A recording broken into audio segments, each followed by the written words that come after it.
The Psychology of Money is a book by Morgan Housel that will educate you on how to have a healthier relationship with money and make better financial choices. He doesn't pretend that people are ROI optimizing machines. Instead, he demonstrates how your psychology may work for you or against you in certain situations. Well, in this video, we will explore the 15 critical lessons for you from The Psychology of Money by Morgan, so make sure that you watch till the end. Number 15. Theory isn't reality. The problem we have, as they put it, is that no amount of knowledge or tolerance can bring back the force of dread. The human race is not a database, although books may teach us a lot about the past, including the causes of stock market crashes and the general upward and rightward trajectory of equities throughout time. Reading about an event is very different from really experiencing it. Consequently, caution is warranted. But you might believe that you can ride out a 30% drop in the market because only suckers sell at the bottom. But you won't know for sure until it happens. Number 14. Luck and risk. You might think that the quality of your decisions and activities is the only thing that matters regarding your financial success. But this is not always the case. Even good choices can have negative monetary results. It's also possible for poor choices to have positive economic impacts. You must take factors of chance and peril into consideration.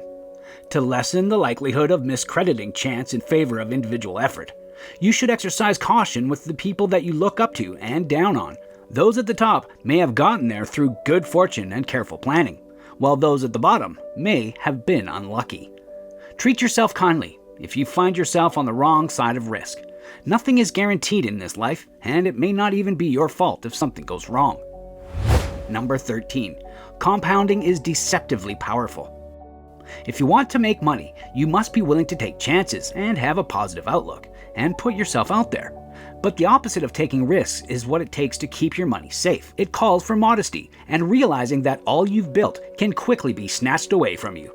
Success in the past cannot be assumed to be repeated without a significant effort on your part, and an understanding that at least some of it can be attributed to luck. How to get money and how to keep money are two different things. Getting money requires taking risks, working hard, and having a positive attitude. Keeping money is a different skill. It requires minimizing risk, not getting too greedy, and remembering that things can be taken away at any time. Number 12. Cash is not the enemy. If your strategy won't hold up to scrutiny from the actual world, it's not much use to you. And the reality for everyone is an uncertain future. If you're young, have a surplus of income over expenses, and want to maximize your long-term investment returns, putting the bulk of your savings into a diversified portfolio of low-cost index funds is your best bet, because cash loses purchasing power to inflation. Keeping more than a small fraction of one's wealth in cash is foolish. Instead, one should invest in assets like stocks, which have compounded at 6 to 7% per year over the last century and throughout financial crises. Number 11. Long tails.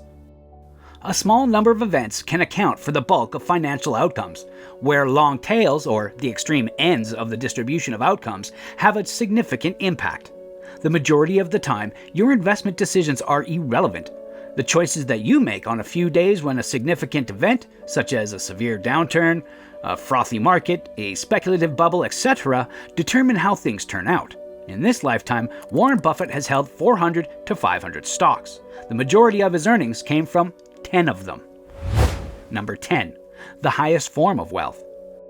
It is invaluable to be able to do what you want, when you want, and with whom you wish to, and for whatever length you want.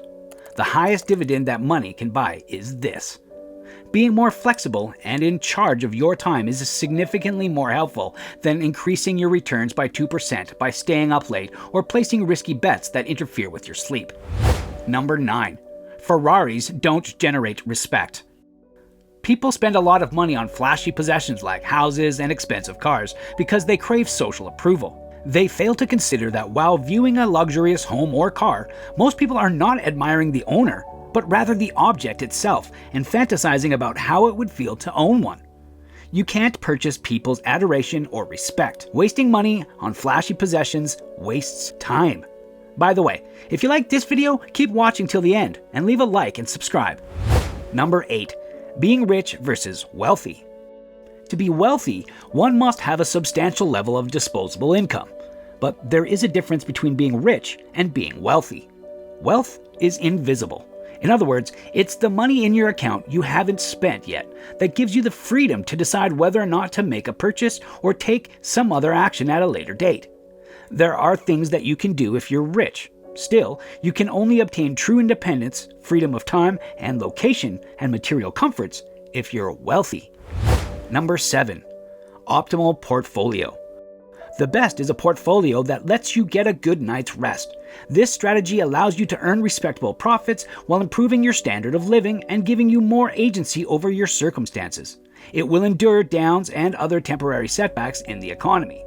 The human elements that play a role and may induce you to depart from the plan are typically overlooked in academic understandings of the optimal portfolio.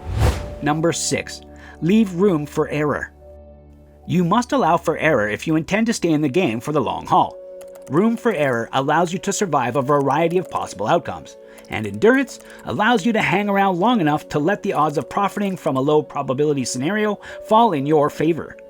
Accepting that there is a difference between what you can technically endure and what you can emotionally suffer is a significant gap in most people's notion of room for error. Therefore, if you don't include your emotions in your models, you can be in worse than ideal circumstances. Long-term financial planning is complex. As a result, we underestimate how much our personalities and objectives will change over time as humans. When we're young, we might believe that we'll never have children or a large house, so that we may make plans accordingly. However, later on, we may discover that the plan did not consider having a large home or children. Consequently, consider the unknown while formulating your investment strategy. Number 5. The price of investing. Successful investing, like anything valuable, comes at a cost. However, its money does not consist of dollars and cents. Volatility, fear, doubt, uncertainty, and regret are easy to overlook until you are confronted with them in real time. Uncertainty and dread enter your mind from time to time as your market conditions and your circumstances change. There is a cost to investing and attempting to compound your money, and that price is frequently hidden. Mr. Market's ups and downs take you for a ride. If you want to invest, you must be willing to pay that price, especially if your strategy is aggressive. The only way to cope with this market tax is to acknowledge its existence and be willing to pay the cost. You must be ready to deal with instability and uncertainty. It's a requirement for the game you're playing. Number 4. What game are you playing? When it comes to money, few things are more important than knowing your time horizon and not letting yourself be swayed by the acts and behaviors of others playing different games than you are. Suppose a friend of yours is making a ton of money trading short-term options, and you start feeling the FOMO, the fear of missing out, and you want to join the fray. In that case, you should carefully assess whether this aligns with your long-term objectives. It would be foolish to begin playing your friend's game if you have a 20-year investment horizon and the value of ease of passive investing. You may come out ahead, but at what price? Learn the rules of the game you're playing and listen to your fellow players as they discuss the newest moves they've made. Number 3. Pessimism is persuasive. The tone of pessimism is often more intelligent and convincing than optimism. It's human nature to assume the worst when things aren't going well, and that is entirely believable. Problems, however, often spur the demand for change and answers that this line of thinking ignores. And that leads to the kind of inventiveness that births revolutions that only the most optimistic among us dare hope for. Number 2. The problem with hindsight. As we reflect on the past, we invent explanations for what may have gone wrong. This view leads us to believe that the world is not just explicable, but also understandable and rational. The trouble is, these accounts could be wholly fabricated. There may have been no rhyme or reason for what occurred. But we like to imagine there is because of the narratives that we tell ourselves. In this uncertain world, don't fool yourself into thinking that you have everything under control. Number 1. Investment results. When assessing your success, looking at your portfolio as a whole rather than at each investment is essential.